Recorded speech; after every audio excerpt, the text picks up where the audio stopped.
അളിയാടാ പുതിയ വീടൊക്കെ വെച്ചു അല്ലേ? ആ ആടാ, ഒരുപാട് നാളത്തെ ആഗ്രഹമായിരുന്നു. ഉള്ളതെല്ലാം വിറ്റുപെറുക്കി ഒരു ലോൺ എടുത്ത് അവസാനം ഒരു വീട് വെച്ചു. ഫീലിംഗ് ചേരാമേട്ടൻ. അഭിമാനേ, പ്രൗഡ് പ്രൗഡ്. അല്ല, അപ്പൊ പഴയ വീട് സ്വന്തമായിരുന്നില്ലേ? അത് സ്വന്തം തന്നെയായിരുന്നു. പക്ഷെ അത് അച്ഛൻ വെച്ചതാണല്ലോ. വീട്ടിലുള്ളവർക്കെല്ലാം ഒരേ നിർബന്ധം, ഞാനും സ്വന്തമായിട്ട് ഒരു വീട് വെക്കണമെന്നേ. കുറ്റം പറയാൻ പറ്റില്ലല്ലോ, ന്യായമായ കാര്യമല്ലേ? പിന്നെ അല്ല, അപ്പോ പഴയ വീട് എന്താ ചെയ്ത്? അത് വിറ്റിട്ടും പിന്നെ ലോൺ എടുത്തിട്ടൊക്കെ ആണല്ലോ ഇപ്പൊ പുതിയ വീട് വെച്ചത്. ഓ, എന്നാലും നീ എന്നെ പുതിയ വീട്ടിലേക്ക് ക്ഷണിച്ചില്ല. വിളിക്കാടാളിയാ, സൗകര്യം പോലെ വിളിക്കാച്ചേട്ടാ. ഇപ്പൊ എന്താ വെച്ചാലേ അവിടെ വാടകക്കാരുണ്ടേ. വാടകക്കാരോ?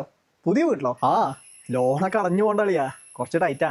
അപ്പൊ വീട് റെന്റിന് കൊടുത്തിരിക്കുക. അപ്പൊ നിങ്ങളെവിടെ താമസം? ഞങ്ങള് വേറൊരു വീട് റെന്റിന് എടുത്തിരിക്കുക.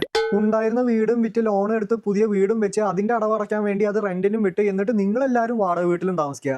എന്തുവാടേ ഇത്? ഇതൊക്കെ അല്ലടാ ലൈഫ്. അടി ഗൊയ്യാലേ.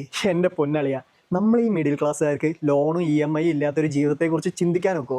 പഴയ വീടിന്റെ അടവും ലോണെല്ലാം തീർന്നപ്പോഴേക്കും ലൈഫ് ആകെ ശൂന്യമായി, ഒരു ത്രില്ലില്ലാണ്ടായി പോയടാ. അപ്പോഴാണ് പുതിയ വീടും ലോണും എന്ന ആശയം എല്ലാവരും സജസ്റ്റ് ചെയ്തത്. ഫാമിലിയെ പോലെ സൊസൈറ്റി നല്ല സപ്പോർട്ടായിരുന്നു കേട്ടോ.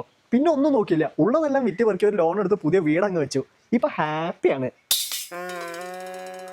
ഇപ്പൊ ജീവിക്കാൻ തന്നെ ഒരു ത്രില്ലുണ്ട്. പുതിയ വീടിന്റെ വാടക കൊണ്ട് ഞങ്ങളുടെ വീടിന്റെ വാടക അടയ്ക്കുന്നു, ശമ്പളം കൊണ്ട് EMI അടയ്ക്കുന്നു, വീട്ടു ചെലവിന് വേണ്ടി കടം വാങ്ങിക്കുന്നു. എവിടെയെങ്കിലും ഒന്ന് പാളിയാ മൊത്തത്തിൽ അവലും കഞ്ഞി. ഷേടാ, ഇതെന്ത് തരം കുന്തളിപ്പ്? നല്ല 916 മിഡിൽ ക്ലാസ് കുന്തളിപ്പ്.